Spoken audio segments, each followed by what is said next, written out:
Shalom, shalom para todos vocês aqui do canal da professora Carla Damasceno. Como sempre, é um prazer, uma alegria ter você aqui conosco. Então, já que você caiu para dentro, já aproveita, senta o dedo aí, curte, compartilha, avisa todo mundo que a gente já está ao vivo aqui para poder fazer um tema que é bomba pura para você. Míssil, um atrás do outro.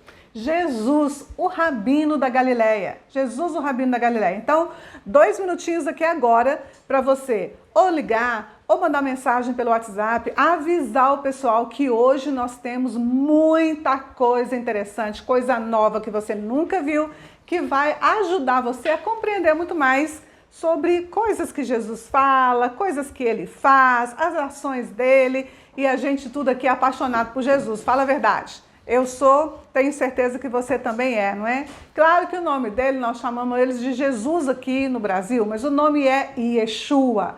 E um dia eu vou fazer uma live só sobre o nome original de Jesus, pode esperar. Se você quer que eu faça uma live para contar a respeito do nome original de Jesus, que é Yeshua, já digita aí, começa a digitar. Eu quero saber sobre o nome original de Jesus, que é Yeshua, o que tem por trás, quais são os códigos que tem por trás, o que é relevante, por que é relevante a gente saber o nome original que foi dado a ele. Se você quer saber, coloca aí que a gente vai falar, porque hoje o tema é outro. O tema hoje é Jesus, o Rabino da Galileia. Então já dei 2 segundinhos para você, já chamou o pessoal, já mandou mensagem de WhatsApp? Manda mensagem de WhatsApp, fala, estamos ao vivo, vem, cai para dentro que a gente está ao vivo aqui falando de Jesus, o Rabino da Galileia. Gente, vocês já sabem que todas as vezes que eu começo a nossa live, eu cumprimento todo mundo, vejo de onde é e a gente fala um pouquinho. Hoje vai ser um pouquinho diferente, mais tarde eu falo por quê, tá? Hoje vai ser um pouquinho diferente. O que eu quero agora é que todo mundo que está chegando vai colocando aí, vai dando shalom para todo mundo, vai dizendo oi, vai dizendo de onde é, vai dizendo o teu nome, diz de onde é. E se você é novo, se você nunca caiu aqui para dentro desse canal, você é muito bem-vindo também. Sinta-se à vontade, essa live é para você. Nós temos um conteúdo aqui, ó, um baú de conteúdo enorme no nosso canal. E essa live não vai ser diferente. Então, diga de onde você é, tá? Me diga aí que eu quero saber, depois eu venho no chat, eu olho todo mundo, de onde veio e tudo mais. Procuro responder o máximo que eu posso também, tá? Então, seja todo mundo bem-vindo. No final, a gente vai falar um pouquinho mais sobre as suas perguntas. Então, se você tiver pergunta, deixa mais para o final que a gente vai responder. Hoje a gente vai ter um mecanismo diferente de responder perguntas, mas eu vou deixar para te contar mais no final, tá? Eu tenho certeza absoluta que você vai gostar do mecanismo de responder perguntas que eu decidi fazer no dia de hoje. É um teste para ver se funciona nas próximas lives, mas eu acredito que vai funcionar muito bem. Então, aguarda aí até o final. Chegou agora? Vamos falar sobre Jesus, o Rabino da Galileia. Chegou? Já chega dando o seu like, curtindo aí o nosso vídeo e aproveita, já compartilha, já avisa para todo mundo, tá? Que a gente vai começar agora e antes eu vou tomar uma aguinha, relaxar aqui o músculo da garganta, né? Gente, vamos lá. Você sabe, não é? Você sabe que Jesus nasceu. Na verdade, ele nasce em Belém. Belém não é na Galileia. Belém é lá na Judéia. Belém fica do ladinho de Jerusalém. Hoje, quando a gente vai a Israel, você percebe que Belém é praticamente um bairro de Jerusalém. Porque Israel, na verdade, né, gente, lá é tudo muito pequenininho, né? Você já foi lá em Israel? Conta aí que eu quero saber se você já foi, tá? Depois eu vou voltar no chat, eu quero saber se você já foi em Israel. Israel é muito pequenininho. Tudo lá é pequenininho. Lá é tão pequeno, que eles chamam de Mar da Galileia um lago. Chamam de Rio, Jordão, um pequeno córrego. Porque lá é muito pequeno. Então, quando você vai a Israel, você vai ver que Belém, ele fica do ladinho de Jerusalém e é praticamente como se fosse um bairro, tá? Um dia você vai estar lá comigo, anota aí, pode anotar, já profetiza que um dia você vai estar lá comigo em Israel e você vai ver como que são essas proximidades e essas dimensões de Israel. Pois bem, então Jesus, ele nasce lá na Judéia, ele nasce em Belém, ok? ali do ladinho. Claro, por cumprimentos proféticos. Uma hora a gente vai falar sobre isso. Mas ele não cresce em Belém, né? Maria e José não eram, né? Não moravam ali, eles também eram naturais dali. Mas eles não moravam ali, eles moravam na Galileia, moravam em Nazaré. Então Jesus, na verdade, ele cresce em Nazaré. E Nazaré fica lá na Galileia.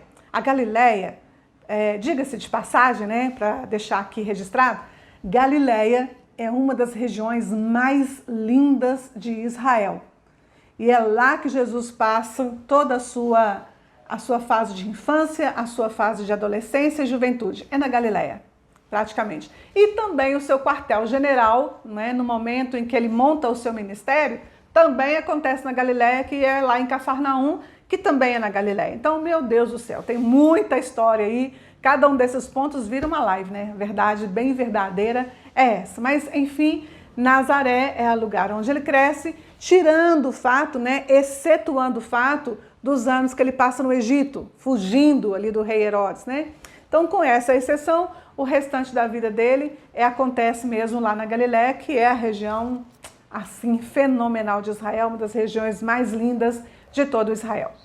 Pois bem, para nós entendermos o que eu quero dizer aqui para você hoje, a nossa mensagem de hoje, a nossa palavra de hoje, que vai transformar a sua vida, que vai fazer você entender diferentemente a pessoa de Jesus e vai fazer você entender mais profundamente as coisas que ele fala. Eu quero falar do texto hoje, do primeiro milagre de Jesus, que é o milagre que acontece nas bodas de Caná, que eu tenho certeza que você já ouviu centenas e centenas e centenas de vezes e vai ouvir mais uma vez hoje, porque hoje você vai ouvir de uma forma que você nunca ouviu na sua vida. Nunca ouviu na sua vida. Eu tenho uma pergunta para você antes de começar sobre o tema certo. O que teria a ver as bodas de Caná com Adão e Eva? Será que tem alguma coisa a ver as bodas de Caná com Adão e Eva? Vou colocar uma pulga atrás da tua orelha, é agora. Será que tem a ver? O que tem a ver, gente? As bodas de Caná da Galileia, que foi o primeiro milagre de Jesus, pelo menos o primeiro milagre público, né, registrado na Bíblia de Jesus, em Caná da Galileia. Será que isso tem a ver com Adão e Eva? Você já pensou nisso? Eu tenho certeza absoluta. Eu tenho certeza. Escreve aí que eu quero saber, tá? Escreve aí. Eu tenho certeza absoluta que ninguém já falou para você ou já fez essa pergunta para você. Que quem sabe, talvez, o fato de Jesus ter estado ali naquela boda, ter começado a vida ministerial dele por ali, quem sabe, talvez, tinha alguma coisa a ver com Adão e Eva. Aguarde, escreve aí que daqui a pouco você tem a resposta. Mas vamos lá. Antes da gente entender o nosso texto, que a gente vai ler lá em João 2, mas antes de entender o nosso texto, eu quero que você entenda uma coisa muito importante. Gente, primeiro, alguns fatos, tá? E esses fatos que eu quero que você entenda são fatos que para mim são muito comuns, mas eu já observei que para as pessoas não são comuns. E aí foi até interessante, porque eu comecei a divulgar lá no meu Instagram, comecei a divulgar no Facebook também, sobre a jornada que nós vamos ter, que é a chamada Jornada Decodificando a Vida Ministerial de Jesus. Nós vamos ter essa jornada no dia 8, 9 e 10 de março. E quando eu estava dentro dos anúncios que eu fiz para divulgar essa jornada, e você vai fazer comigo, você vai ver que top, tá? Quanto míssil tem aí nessa jornada. Mas divulgando sobre essa jornada, eu vi um monte de respostas nas minhas divulgações. E dentro dessas respostas, eu vi algumas assim que eu achei extraordinárias. Que eram, teve dos vídeos que eu fiz falando assim: você sabia que Jesus era um rabino? Gente, um tanto de gente mandou para mim. Em que Bíblia? Olha as respostas. Em que Bíblia que diz que Jesus era um rabino? Aí eu falei, como assim? Tá tão claro na Bíblia, quantas e quantas e quantas vezes na Bíblia fala que Jesus é um rabino. Maria chama Jesus de rabino na hora que ele ressuscita, né? Quando vê ele ressuscitado, fala a raiz aramaica de rabino, que é Rabone, né? Muitas vezes os discípulos deles o chamam de rabi, né? Ou chamam na Bíblia, em português, de mestre. e as pessoas não sabem que mestre é rabi, é rabino. E aí eu fiquei, gente, eu confesso para vocês que eu fiquei assim, impactada, porque aquilo que é normal para mim, porque eu estou lá em Israel direto, eu estou conectada com a Bíblia no original dela direto, né? E aí eu fiquei muito impactada de entender e perceber que as pessoas não sabem que Jesus era um rabino. Meu Deus, precisam saber, e você vai me ajudar a contar isso para as pessoas, tá? Vamos restaurar, vamos trazer a identidade real de Jesus. Ele é o Salvador, ele é o Salvador, ele é o Mestre, ele é o Mestre, ele é o Rabino, ok? E aí eu vi também, fiquei muito impactada, que eu vi que muitas pessoas não sabem ou desconectam o fato de que Jesus falava hebraico. Outra coisa que me deixou impactada. As pessoas não sabiam que Jesus falava hebraico. Muita gente acha que Jesus falava aramaico. Também. Ele falava aramaico? Também.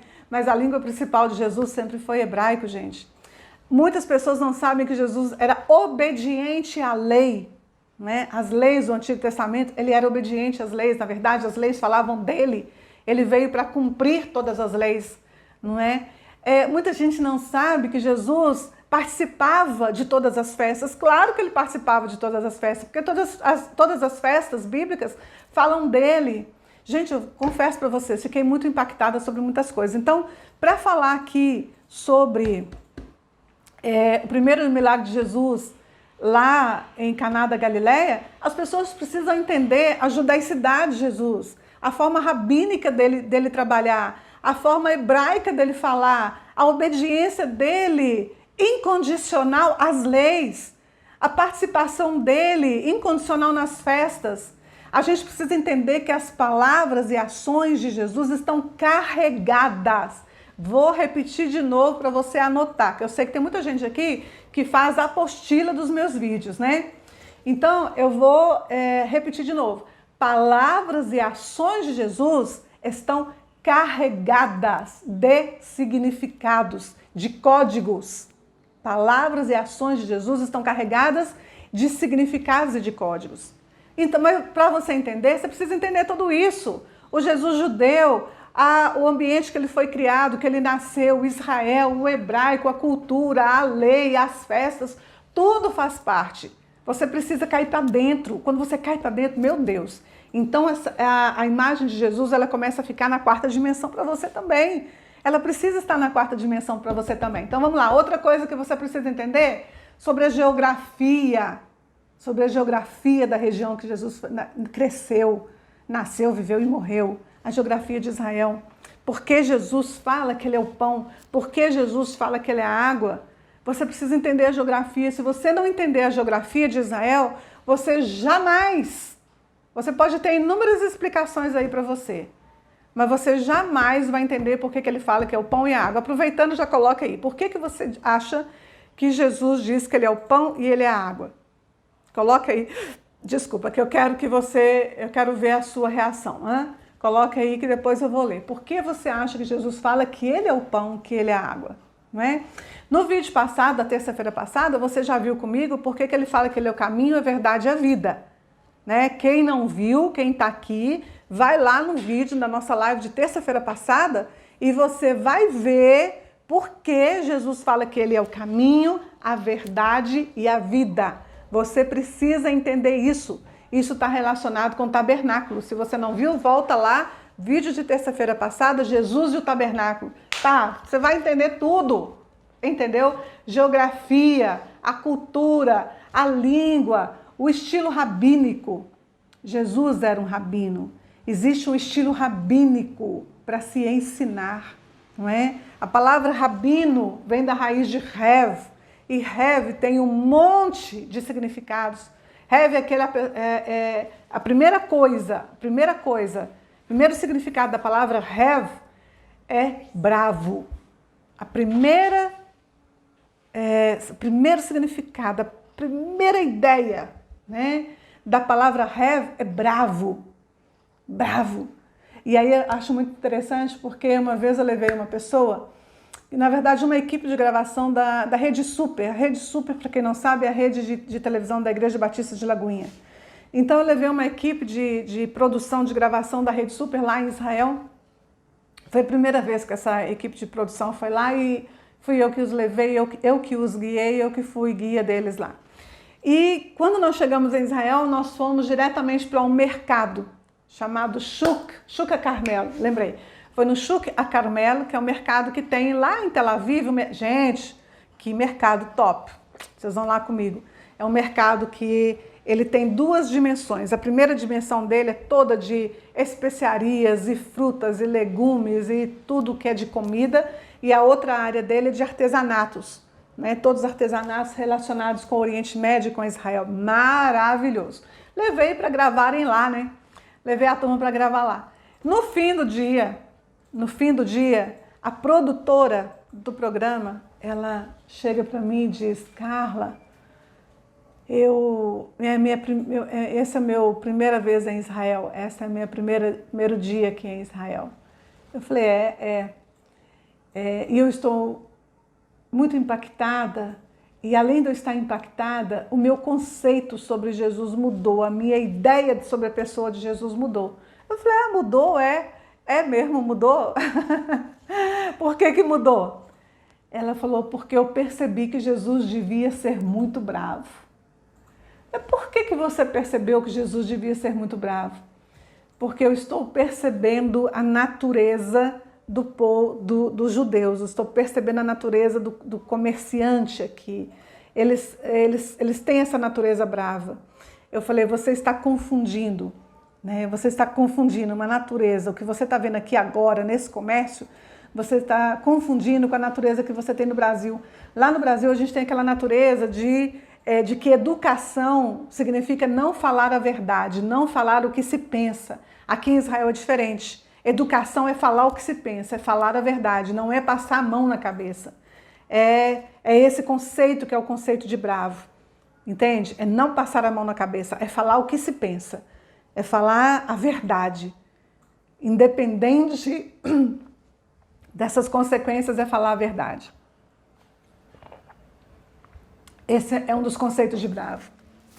Outro conceito para a palavra have, são vários, mas eu vou dar só mais um, porque a gente já vai direto agora para a leitura do texto. Outro conceito da palavra have, que é a palavra que vem rabino, se você chegou agora aqui na nossa live, seja bem-vindo, tá? Se você chegou na nossa live agora, seja bem-vindo, diga teu nome, fala aí de onde você vem, que depois eu quero saber, tá? Outro conceito para a palavra have é aquele que multiplica. Have é multiplicar, tá? Então, o mestre é aquele que fala as verdades de uma forma brava, de uma forma sem passar a mão na cabeça, de uma forma direta, vamos dizer assim, é direto. Fala a verdade de uma forma direta, sem passar a mão na cabeça, sem ser muito bonzinho, mas com propósito de multiplicação. Por isso que Jesus tinha 12 discípulos, olha a extensão da multiplicação aí acontecendo, né? E todo rabino, tá? Ele falava através de duas coisas, através de várias coisas, mas ele falava pelo caminho, ensinando pelo caminho, por isso a gente vê Jesus muitas vezes nos caminhos falando as coisas, né? Através do sod, e aí é onde as pessoas estavam falando muito lá no Instagram, tá, que Jesus não escondia nada. Gente, escondia sim, Jesus era rabino. Todo rabino ensina através do sod. Sod em hebraico significa segredos, significa esconderijos, significa eu vou colocar algo por trás para ver se você vai esmiuçar para descobrir. E ele fala através do rames também. Rames é uma forma que você vai dando direcionamentos, dicas. Aqui está acontecendo uma coisa hoje e você tem uma dúvida e hoje ele começa a fazer alguma coisa para daqui a 4, 5 dias ele completar o que terminou aqui. Isso é chamado rames. É uma forma rabínica de ensinar. A gente vê Jesus ensinando muito através das formas rabínicas e isso você vai ver alguma coisa hoje. E aí a gente não pode se esquecer também, né? Primeiro século, nós estamos falando aí do ano zero da época de Jesus, né? Onde começa a divisão da história antes de Cristo e depois de Cristo, como era a cultura, como era a história daquela época, o que acontecia dentro de Israel.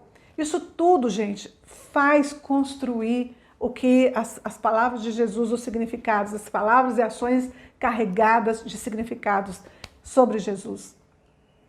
Os fariseus aparecem na história, né? Aqui nas escrituras, os fariseus aparecem assim sistematicamente. O que eles têm a ver? Vamos fazer também uma live sobre fariseu? Eu acho que vale muito a pena, porque a gente precisa também restabelecer a ideia, né, do fariseu. Só para você ter uma ideia sobre o fariseu, a palavra fariseu vem da palavra perush, tá? Perush, que quer dizer separado. Os fariseus, eles aparecem no cenário de Israel mais ou menos uns 120 anos antes de Jesus. E só para falar uma coisa bem resumidinha para vocês, foram os fariseus, foi a comunidade farisaica a responsável, tá? Para quem gosta muito de meter o pau em fariseu, para quem gosta muito de apontar o fariseu, eu vou dizer uma coisa para você. Foi a comunidade farisaica a responsável por trazer de volta a nação de Israel as escrituras, trazer de volta a nação de Israel a estudar as escrituras, porque eles tinham perdido por conta do movimento helenista que tinha invadido a mentalidade da nação de Israel 100 e poucos anos antes de Jesus.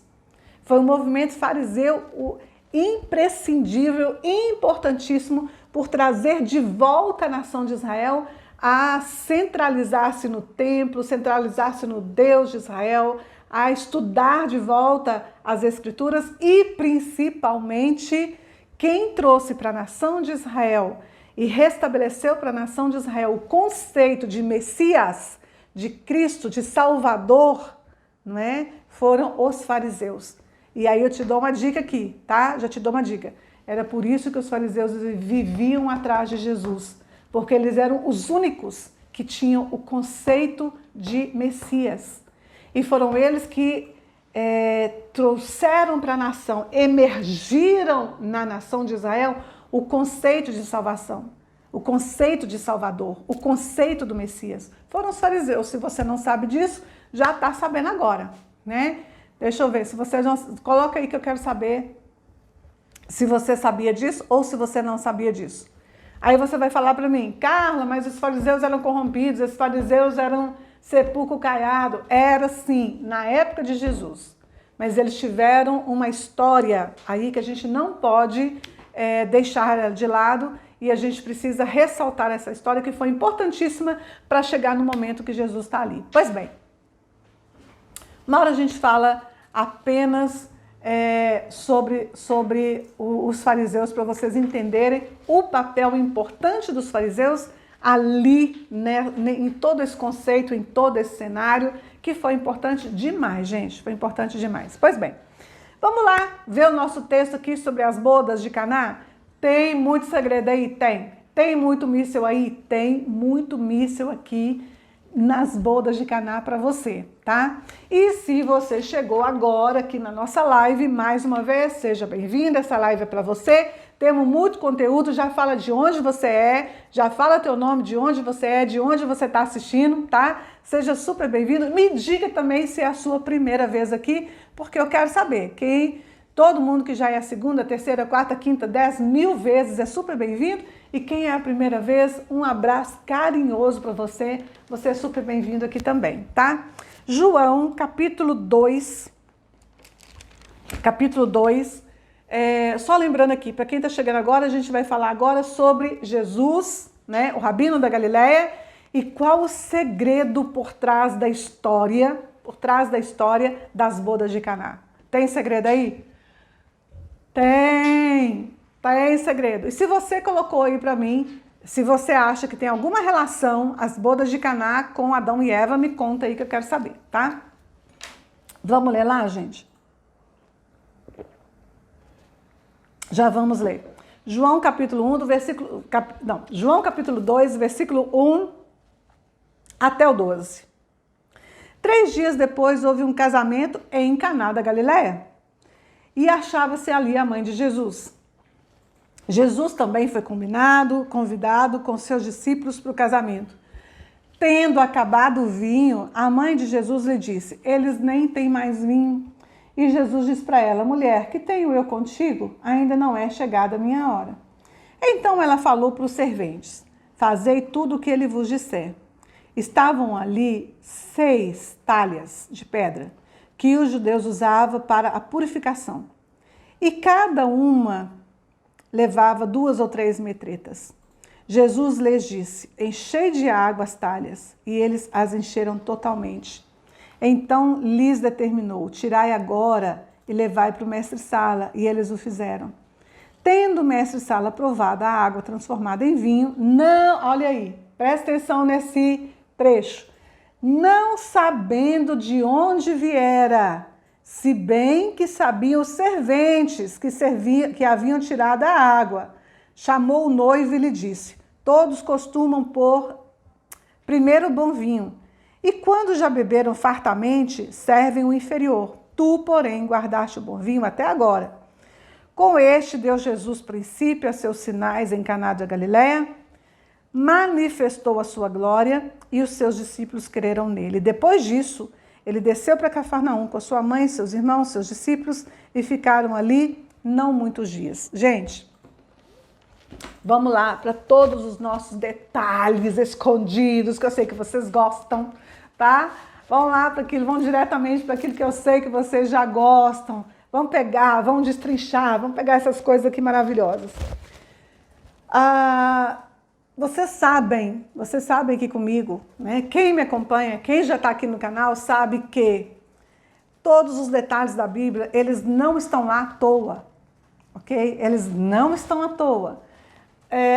O que a história te conta,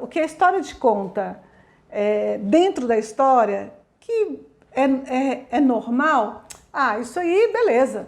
Aquilo que é normal está ótimo para nós. Para mim aqui, para o nosso canal, não basta. Para o nosso canal, a gente gosta de ver o que a gente não está vendo. Eu gosto de mostrar para você o que a história não está te mostrando, tá?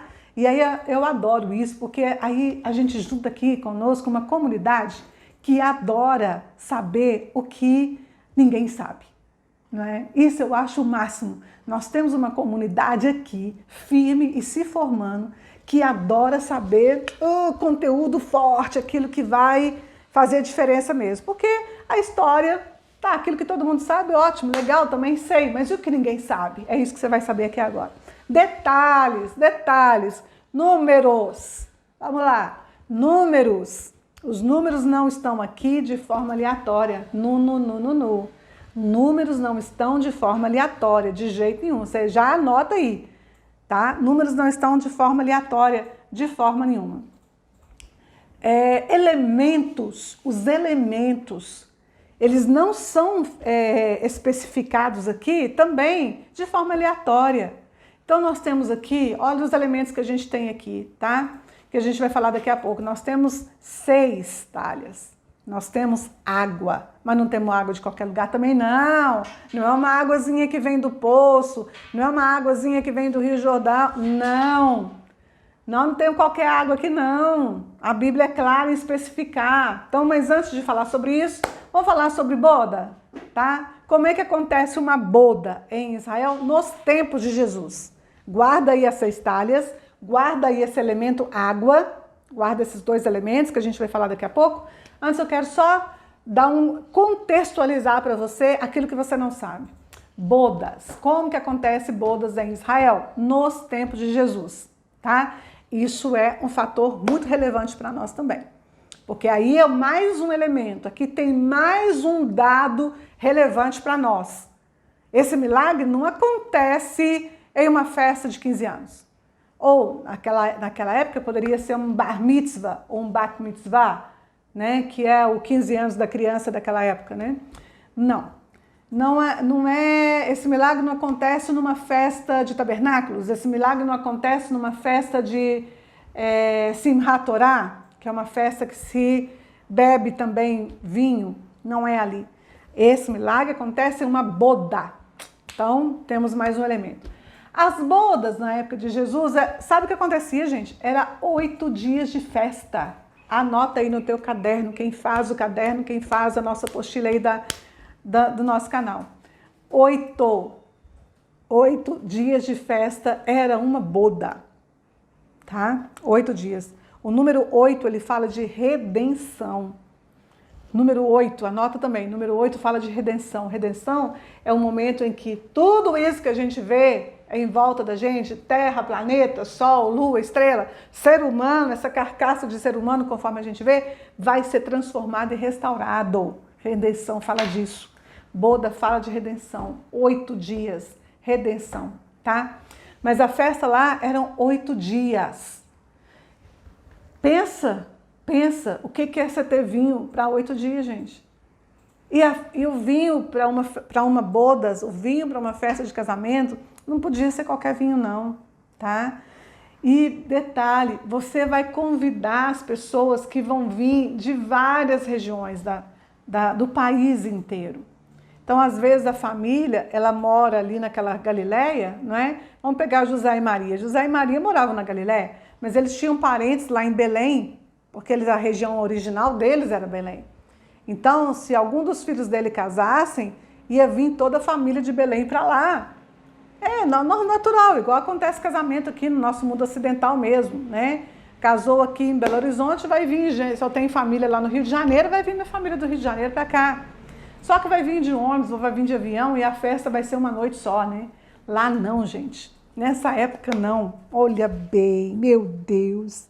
Pensa, vamos ver como é que era essa boda lá, gente. O povo ia sair, se eles tivessem família, estavam na Galileia, se tivessem família lá pela Judéia fora, ou se tivesse família lá no Aravá, que é mais longe ainda. O Aravá é um deserto que tem lá no sul de Israel, já chegando lá, divisa com o Egito.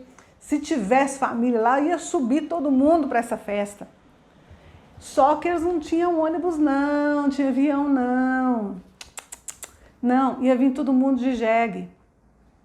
Jumentinho, burrinho, no máximo camelo, né? Ou dromedário, né? Então, isso, aquele passinho. Então, esse povo todo que estava convidado para essa festa, eles estavam vindo de uma longa viagem, talvez de já uma semana. Talvez essa viagem para esses convidados estavam vindos de uma semana. Eita Deus! E aí também tem segredo, hein, pai? Eita! Quem pegou, pegou. Tem segredo aí também. Uma hora eu falo disso. Mas veja bem, uma semana, tá? Caminhando no seu burrinho, com a sua família, que vai vir os filhos, vai vir os tios, gato, cachorro, papagaio, tá todo mundo vindo ali. Uma semana na estrada para chegar lá nessa festa, que vai durar 8 dias. Então esse povo que está vindo todo, vem de Jerusalém, vem de Belém, vem do Neguev, vem do Aravá, vem de outras regiões ali de Israel, tá todo mundo, e eles vêm com pão, vêm com tâmaras, vêm com comida, vêm com água, vêm com provisão, porque eles vão dormir na estrada. E quando chegarem na casa da noiva, vai ter que ter abrigo, vai ter que ter local para eles, vai ter que ter lugar de repouso, vai ter que ter lugar para eles ficarem 8 dias. Então, essa família dos noivos vai ter que providenciar, não é? Vai ter que providenciar morada, porque esse pessoal vem para morar 8 dias ali, tá? Esse povo está relacionando alguma coisa aí que eu sei que você está você tá relacionando, né? Quando o pai fala, olha, eu vou subir porque eu vou providenciar morada, meu pai está providenciando morada para vocês. Está relacionando alguma coisa aí que eu sei que está. E aí, durante 8 dias, tem que providenciar morada, porque são 8 dias que está vindo uma galera para essa festa que vai durar 8 dias. E durante esses 8 dias, você tem que alimentar todo um povo que está chegando para essa festa. Você tem que dar acomodação, você tem que dar alimentação para esse povo todo durante esses 8 dias e mais. Você ainda vai precisar ajudar, porque esse povo todo vai voltar para sua casa, né? Então eles vão demorar mais 3, 4, 5, 6 dias de estrada, né? Poeirada, com camelinho, com filho, cachorro, gato, papagaio, voltando para casa. Então você vai ter que dar provisão para eles voltarem para casa também. Isso tudo é responsabilidade da família do noivo. Tudo responsabilidade ali da família do noivo, que a família da noiva tem que preocupar com a noiva, tá? Os adereços da noiva, cuidado com a noiva, o vestido, aquela coisa toda e toda a questão. E aí, no meio dessa festa toda, já passei para você um panorama. Eu até acho que a gente vai ter que fazer uma outra live para falar só sobre essa questão de bodas, porque você já viu que aí tem códigos também. Mas, e aí, nesse ínterim, né, que a festa já está rolando, a festa dos 8 dias do casamento, a Bíblia não descreve, mas nós entendemos que foi mais no final da festa, né? Porque vem ali o maître e fala com o noivo, né? Tá todo mundo acostumado a receber o bom vinho primeiro e beber fartamente, eles vão servir o inferior já no final, né? Vai ficar para o fim. Então, já está rolando a festa já algum dia, quando entra Jesus na cena. A festa já está rolando alguns dias quando entra Jesus em cena. E ele entra em cena por quê? Por que Jesus entra em cena nessa hora? Ele entra em cena porque acabou uma das coisas mais importantes em uma boda. Acabou o vinho. É a coisa mais importante em uma boda. Acabou o vinho. Poxa vida. Para a cultura da época, para a cultura daquela época, acabar o vinho era uma vergonha nacional. Uma família deixar um vinho acabar. Vergonha nacional. Se fosse hoje, ia sair no Instagram dos famosos, entendeu? Ia sair no Instagram dos famosos. Gente, na casa de fulano de tal, acabou o vinho do casamento. Nossa, ia ser uma vergonha total, né? Aquela família ia ficar difamada entre as outras famílias, acabou o vinho. O vinho representa muitas coisas aí, muitas coisas. Mas uma das coisas principais que o vinho representa nas Escrituras é a alegria. A alegria, a presença da alegria. E não é uma alegria qualquer, nós sabemos que a alegria, ela é vinda diretamente dos céus. A alegria real, a alegria plena, é aquela alegria que vem dos céus. Essa é a alegria plena, essa é a alegria real, né? E é engraçado que pra gente que não bebe, a gente acha assim, quando a gente reúne em família, reúne entre amigos, e a gente é muito feliz, a gente é muito alegre, né? Então a gente reúne, brinca e canta, e conta caso engraçado dos micos que a gente passa na vida, né? E quem vê aqui na minha casa acha que o povo está bebendo. E não está bebendo, é porque a gente não bebe, é a alegria nossa que é plena, é pura em Deus. É essa alegria que é a representação do vinho, né? E a gente tem alguns vizinhos aqui que acham até engraçado, porque podem achar que tem alguma bebida, não tem, é a gente mesmo, é a alegria de Deus que invade a casa, que invade o ambiente. Essa é a real alegria, essa é a verdadeira alegria, né? Mas o vinho naquela época, ele representava essa alegria plena, perfeita de Deus. Então acabou o vinho. Mas gente, essa alegria também, ela está remetendo, ela está nos transportando para uma época. Ela está transportando a mim, transportando a você para uma época. Quando foi no planeta Terra que a alegria do homem era perfeita e plena? Quando foi? Anota aí que eu quero saber. Quando foi que a alegria do homem era perfeita e plena no planeta Terra? Coloca aí para mim saber quando foi que a alegria do homem era perfeita e plena. Vou responder para você agora. Lá no Éden. A gente vai voltar a nossa mente lá para o Éden. Lá no Éden. Deus, Adão e Eva. Uma fusão de relacionamento santo, puro, perfeito, e o homem dominando sobre todas as coisas que nós nem conhecemos ainda. O Adão dominando sobre tudo. Ali, alegria plena, perfeita. Ali, a alegria plena, perfeita.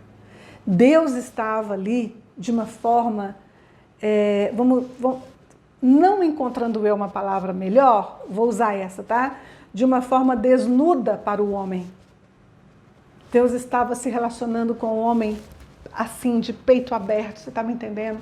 Esse relacionamento com o homem sem reservas, esse relacionamento se mostrando totalmente para o homem. E o homem se beneficiando e bebendo dessa fonte com todas as forças que ele tinha, Éden. Lá no Éden foi o momento em que Deus estabeleceu homem e mulher e os uniu. E os colocou unidos na terra com propósitos muito bem definidos. Muito bem definidos. Os colocou com propósitos muito bem definidos. Deus estava em pessoa unindo macho e fêmea unidos em um propósito. Unindo duas personalidades tão distintas, né? O homem tem uma personalidade, a mulher tem uma outra personalidade, apesar de serem feitos da mesma matéria, mas duas personalidades tão distintas, tão lindas, tão belas, tão plenas, com propósitos, unindo esses dois com propósito unificado, estamos entendendo? E ali Deus estabelece uma coisa chamada família, casamento, Deus os casa. Pensa, né? Não teve, ali não foi pastor, não foi padre, não foi rabino, não foi nenhum ministrante que fez esse casamento. Foi Deus que fez o casamento. Eita, coisa linda, hein? Foi Deus que fez esse casamento, gente. Esse negócio é extraordinário. Pois muito bem. No primeiro casamento do homem, Deus estava. Agora, só que esse homem quebrou, ele rompeu, ele deixou aquele cristal cair e se espatifou, né, com o pecado. E se espatifou com o pecado.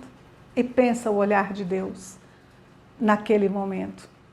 Pensa no olhar de Deus para esse casal, naquele momento que deixou esse cristal espatifar e foi lá e pegou e desobedeceu e se apoderou daquele fruto, daquela árvore que não era para ter comido. Pensa, né, no dilaceramento que aconteceu de tudo, no coração de Deus, no coração do homem, no dilaceramento desse relacionamento, enfim. E você sabe todo o resto da história.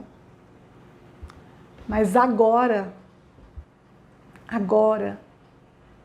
tanto tempo depois desse acontecimento, quando algo que foi quebrado, depois que esse relacionamento foi quebrado, e Deus tinha dado para Eva ali uma promessa de que esse relacionamento seria restaurado. Nós sabemos que Deus dá uma promessa para Eva em que esse relacionamento seria restaurado. Quando ele fala, né, com a Eva, olha, a tua semente, Eva, a tua semente vai pisar na cabeça dessa serpente que fez tudo isso. Ou seja, um homem viria a partir dali. Um homem viria a partir dali. Exatamente tempos depois dessa promessa, aparece a pessoa que iria restaurar de volta esse relacionamento do casal, ser humano, com Deus.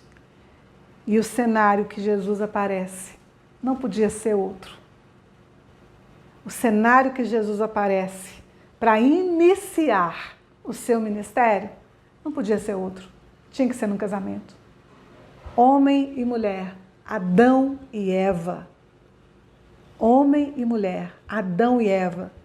Lá no ponto, Jesus, é como se Jesus, gente, acorda aqui comigo, ó. Tá acordado? É como se Jesus tivesse voltado lá no Éden, pegado Adão e Eva, arrastado para esse momento e falado, agora, nós vamos restaurar tudo agora. Vamos começar de novo. Eu vou dar a oportunidade agora, para através desse casamento, a gente reiniciar. Vamos dar um restart, ok? Vamos começar do zero de novo e agora eu vou entregar para você de novo o domínio. Ele manda pegar 6 talhas. Tinham 6 talhas lá, os 6. Vamos pegar os 6 aqui agora comigo? O 6, gente, ele é uma letra hebraica, né? Quem não estuda hebraico comigo, vai lá no meu curso. A gente tem um curso lá de hebraico. Facinho, facinho. Facinho, facinho, facinho. É para todo mundo, tá? A gente tem um curso de hebraico. Vai lá que você vai ver o tanto que o hebraico ele é restaurador. O tanto que o hebraico te ajuda a entender as questões da Bíblia. O tanto que ele te aprofunda nas questões da Bíblia. Você não tem ideia. Você não tem ideia do poder que é esse hebraico. Número 6. As letras são números, os números são letras. As letras representam o poder de Deus. As letras falam através... Aliás, Deus fala através das letras. Você não tem noção do que é esse hebraico, não. Número 6 é a letra Vav em hebraico. A Bíblia descreve aqui, ó, vem a Bíblia, vem o escritor e fala, tinham 6 talhas. Estavam ali 6 talhas de pedra que os judeus usavam para purificação. Não eram 6 talhas de pedra qualquer, eram usadas para purificação. Então veja bem, o escritor faz questão de deixar registrado que eram 6, não eram 7, não eram 8, não eram 10, não eram 3, eram 6. 6 talhas de pedra. Isso ficou registrado para nós, ficou registrado para mim, ficou registrado para você, para a gente saber que isso aqui ficou desse jeito, eram 6. 6 é a letra Vav. E a letra Vav, se você não está sentado, senta aí agora, senão você vai cair duro. Se você não está sentado, senta, porque senão você vai cair duro da tua cadeira. Mas eu acho que você está sentado, né? Porque ninguém vai assistir uma live em pé. Eu acho que você está sentado, porque ninguém vai assistir a live em pé. Mas se está em pé, senta para você não cair duro. Acabei de falar que Jesus vai lá nessa boda, é como se ele estivesse voltando no Éden, pegando Adão e Eva, trazendo para cá e falando, vamos consertar. Deus falou sobre mim para Eva, falou que iria nascer um homem, da semente dela, que iria pisar na cabeça da serpente e ia restaurar todo o domínio para o homem. Então é agora, é agora. Vou reconectar o homem com os céus. Agora é hora da nossa reconexão, tá? E aí, queridos, o 6, o número 6 é a letra Vav, da letra hebraica, do alfabeto hebraico. E nada mais, nada menos, o que representa a letra Vav? Conexão com os céus. Caiu não, né? Conexão com os céus. Conexão. Conexão com os céus. É isso que representa o número 6. Conexão. Conexão com os céus. Mas o número 6 não representa só isso, não. O número 6 também, biblicamente falando, ele é o número do homem, porque Deus criou o homem no 6º dia. Então o número 6 ele ficou representado como o homem. Então o número 6, essas 6 talhas, é a reconexão daquilo que o homem, Adão significa homem. A palavra Adam, em hebraico, significa ser humano, significa humanidade. O número 6 significa Jesus pegando a humanidade, o Adão, e reconectando com os céus. Jesus era aquela semente da mulher que iria fazer essa reconexão com os céus. Jesus era o homem, número 6, o homem que veio restaurar de novo tudo que foi perdido lá no Éden. Tudo que foi perdido naquele primeiro casamento do Éden. E agora no primeiro casamento que ele está iniciando o seu ministério. Relacionamento, trazendo de volta o relacionamento do homem com Deus e trazendo de volta tudo que o homem perdeu lá no Éden. Domínio. Domínio.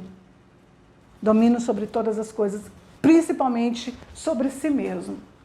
O homem, na atualidade, ele está perdendo o domínio sobre si mesmo de uma forma absurda. Absurda. Como o homem está perdendo o domínio sobre si mesmo. Não tem como nós queremos dominar nada nesse planeta Terra se nós não sabemos dominar a nós mesmos, a nossa mente, a nossa vontade, o nosso egoísmo, o nosso narcisismo. Não tem como. Não tem como. Seguindo mais para nós, essas 6 talhas não eram 6 talhas qualquer. Não, meu filho. Tá achando o quê? Isso aqui está completo demais. Isso está completo demais. Sinceramente, eu vou dizer para você, essa é uma das lives mais poderosas que eu estou fazendo em questão de conteúdo, viu? Puxa vida, que conteúdo é esse? Pai Santo, coloca aí para mim e já vou dizer para vocês. Antes de eu falar que não era 6 talhas qualquer, anota, para aí, dá uma parada. Já deu like? Já deu like nesse vídeo? Então para, se você não der like eu não continuo, tá? Se você não der like eu vou continuar não. Vai lá, para e dá like nesse vídeo, porque você nunca viu esse conteúdo em lugar nenhum. Ninguém nunca te falou sobre isso. Isso aqui vem do céu para você, meu filho. Tá vindo do céu aí para você e você está assistindo ainda sentado, confortado na sua casa. Então vai lá e dá like, me ajuda, tá? Vai lá e dá like aqui. E vou te contar uma coisa também antes de falar das 6 talhas. Nosso vídeo de hoje, a nossa live de hoje, ela não está sendo ao vivo não. Ela está sendo gravada, ela foi gravada, eu deixei aqui para vocês. Mas eu estou no chat ao vivo. Eu quis fazer isso por alguns motivos. Um deles é que, quando eu estou fazendo ao vivo, eu não consigo responder vocês, porque eu estou ali ao vivo. Mas agora, nela gravada, é um teste que eu estou fazendo hoje, que aí eu vou conseguir responder vocês. Eu estou assistindo junto com vocês, porque eu quero ir respondendo vocês, tá? Então hoje, lembrando, ela está gravada, mas eu estou aqui com vocês assistindo junto, tá? Então agora eu posso falar da talha. Vamos falar da talha. De toda forma, coloca as suas perguntas aí, tá? Coloca as perguntas que eu tô aqui. Só não tô ao vivo, mas eu tô aqui no chat, tá? Vamos falar das talhas? Não eram 6 talhas comuns. Não eram 6 talhas qualquer. Nananina, não. Não eram 6 talhas qualquer, não. Essas talhas eram as talhas usadas para a purificação. E aí, quando Jesus pede para encher de água, também não era qualquer água, porque certamente era a água usada para a purificação, tá? O fato de deixar registrado que eram as talhas da purificação também te dá a dedução de que eram as águas da purificação. Ah, Carla, como é que você sabe? Vai em Israel comigo que você vai entender. Aqui não tem como eu explicar, tá? Mas o dia que você for lá em Israel comigo, eu vou te explicar por que era a água da purificação. É só, tem coisa, gente.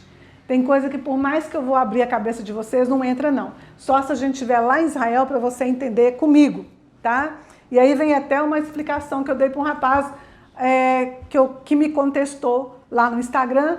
Ah, como é que você sabe que Jesus era um rabino? Como é que você sabe que Jesus falava hebraico? Eu falei, filho, primeiro, vai estudar. Segundo, vamos para Israel comigo que você vai entender. Tem coisa que é só lá. Não tem jeito de eu te explicar, você aqui não, né? Se dispõe, abra o teu coração, abra a tua mente, para querer estudar, para querer aprender, não é? Ah, gente, teve uma outra, deixa eu contar para vocês também.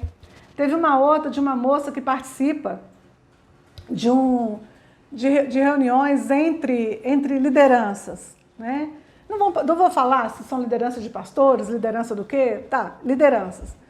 E ela falou para mim que eles estão contestando ela muito, porque eles disseram para ela que não precisa estudar o hebraico, que não precisa estudar a cultura judaica, que Jesus não falava hebraico. Eu falei, querida, traz todo mundo, vem todo mundo para minha live, vem todo mundo para cá, vamos explicar para esse pessoal porque estudar o hebraico, estudar a cultura judaica, você vai entender sobre Jesus e vai parar de falar besteira, né? E aí vai parar de falar besteira e vai compreender melhor e vai ter um coração mais generoso também para parar de contestar o que não sabe, né? Então vamos lá, 7 talhas da purificação. Desculpa, 6 talhas da purificação. Se eu falei 7 em algum momento aí, desculpa, corrigindo, é 6. 6 talhas da purificação. Aqui entra uma outra coisa. Aqui entra uma outra coisa. E entra uma coisa que eu falo lá no nosso curso da 4ª dimensão da Bíblia. Se você não fez o curso da 4ª dimensão da Bíblia, você está perdendo tempo mesmo e você está deixando de ser preenchido com alimento sólido, meu filho. Você está deixando de ser preenchido com alimento sólido. Vai lá na 4ª dimensão, só vamos abrir essa nova turma, eu acho que em março. Mas, enfim, a gente fala lá na 4ª dimensão da Bíblia como é importante entender a cultura. A cultura judaica, para você entender a Bíblia. Se você não entender a cultura judaica, muita coisa vai passar aqui, ó. Né? Não vai nem vir aqui na altura dos seus olhos, não. Vai passar por sobre a sua cabeça e você vai ficar literalmente boiando, achando que entendeu, achando que está no mega espiritual, achando que está no mega profundo, achando que está no... E não está entendendo é nada, tá? Cultura judaica. É importante você entender a cultura judaica, para hebraico, cultura judaica, mais um monte de coisa, para você entender muita coisa aqui. E aqui, para entender as questões da boda, você precisa entender a cultura. Porque no final aqui, do versículo 11, diz assim: com isso, deu Jesus princípio aos seus sinais. Com isso, deu Jesus princípio aos seus sinais. Está falando de milagre? Não. Está falando de sinais. Tem diferença entre milagre e sinal. Tá? Os sinais você só entende entendendo a cultura judaica. O milagre é aquilo que você vê, é aquilo que está raso, é aquilo que está visível para você. Qual foi o milagre? O milagre foi que Jesus pegou essa água e transformou ela em vinho. Ó, fácil para todo mundo ver, tá? O milagre é aquilo que está visível. O milagre é maravilhoso, o milagre mexe com os corações, mexe com as emoções, aquela coisa toda. Transformou a água em vinho. Mas aqui está dizendo, com isto deu Jesus princípio aos seus sinais. Os sinais só entendem quem entende os códigos. Sinais só entendem quem entende o que tem por trás. Sinais só veem aqueles que vêm mais lá para dentro, que vai escafunchando mais as coisas, tá? Então vamos lá entender o sinal. Cada milagre tem seu sinal. E aqui o milagre a gente já sabe, transformou a água em vinho. Mas qual foi o sinal? Para a gente entender o sinal, a gente vai ter que entender sobre essa água da purificação. Porque foi essa água que Jesus pegou para transformá-la em vinho. Não foi qualquer água. Não foi a água de um poço, não foi a água da chuva, não foi a água de uma cisterna, não foi a água que vinha de alguma fonte, foi a água da purificação. Querido, vamos comigo em Israel que eu vou mostrar para vocês como essa água tinha um valor preciosíssimo para a nação de Israel, até os dias de hoje. Mas naquela época, com tanta dificuldade tecnológica que nós temos acesso hoje, era muito mais difícil você ter acesso a esse tipo de água. Os judeus precisavam dessa água de purificação pelo menos 3 vezes por dia, porque eles se purificavam 3 vezes por dia, principalmente na região do templo. Então essa água ela tinha que estar disponível para eles, para todas as cidades, para todas as aldeias, em todos os centros de oração, ou seja, sinagogas. Essas águas de purificação tinham que estar disponíveis, mas querido, você não sabe que luta era para se conseguir esse tipo de água. Porque a água da purificação, ela tinha que ser uma água chamada corrente, tá? Tinha que ser água corrente, porque quando a pessoa entrava dentro da água e saía de novo para se purificar, essa água tinha que ir embora. Ela tinha que ir embora levando a sujeira dessa pessoa para fora. A sujeira externa da pessoa tinha que ser levada embora. E Israel é um país da maior dificuldade de se ter água até os dias de hoje. Essa água corrente, ela tinha que ser ou água de fonte, ou água de rio, ou água da chuva. E você sabe, quem me assiste deve saber, e se você não sabe, vai saber agora, que encontrar no país de Israel essa água é a coisa mais rara. E todas as aldeias tinham que encontrar uma forma de ter uma água como essa na sua aldeia. Isso era uma coisa mais difícil do que encontrar ouro. Isso era mais precioso do que ouro, do que prata, do que muito dinheiro. Era essa água, usada na purificação. E aí, queridos, quando as pessoas iam se purificar, que precisavam dessa água 3 vezes por dia, Elas entravam de corpo, né? Era um banho tomado nessa água, que a pessoa entrava de corpo inteiro nessa água. Por um lado, era um tanque, né, que continha essa água. A pessoa entrava para dentro desse tanque por uma escada e saía pelo outro lado do tanque por outra escada. Ela nem saía pelo mesmo lado que ela veio. Também tem um princípio por trás. Lá em Israel eu te explico esse princípio, tá? Combinado. Te prometo que eu te ensino isso lá. E a pessoa saía pelo outro lado. E essa água, né, ela tinha que ser corrente, ela tinha que ir embora, porque toda aquela sujeira dessa pessoa tinha que ser lavada por essa água. E aí a pessoa era considerada, declarada purificada. Água da purificação. E o mais interessante é que essa água tem um outro nome também. Você só sabe esse nome se você entender a cultura judaica. Você só vai saber esse nome se você for a Israel comigo. Você só vai saber esse nome se você se aprofundar na cultura judaica. E aí você vai entender por que o autor deixou escrito aqui que eram 6 talhas e que eram 6 talhas da purificação. Aí você entende o código que o autor está deixando para quem está lendo. Quem está lendo João, a princípio, a priori, né? Quem está lendo o livro de João, João escreve para os seus, para os judeus, que sabem muito bem os códigos todos, que sabem muito bem a cultura toda, que sabem muito bem o hebraico, que sabem muito bem a sua história. Então, João, se ele deixar qualquer palavra, como diz um ditado, né, aqui, né? Qualquer pingo é letra. É isso que é o ditado? Qualquer pingo é letra? Eu acho que é isso, né? Então, João está falando disso. Qualquer pingo é letra. Então, na hora que João escreve isso aqui, para os seus, fácil entender. Mas para a gente aqui no Ocidente, que acha que a Bíblia foi escrita aqui, e a gente quer entender a Bíblia conforme a nossa cultura, conforme o que nós aprendemos, conforme o que nós aprendemos nos nossos seminários, que são totalmente ocidentais. Perdeu, fala sério.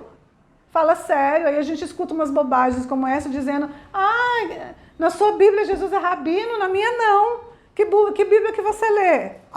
Fala sério, né? Vamos ter uma conversa séria aqui.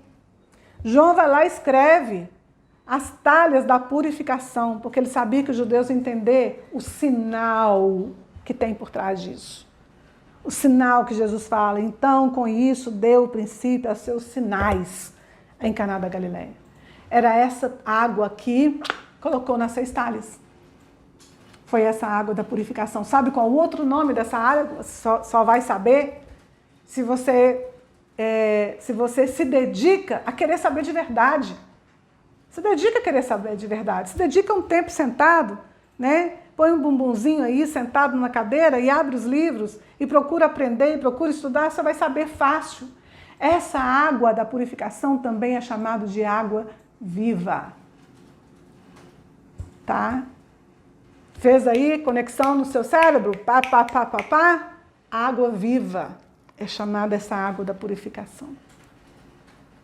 Onde é que você vê Jesus falando que ele é água viva? Quem beber dele jamais terá sede.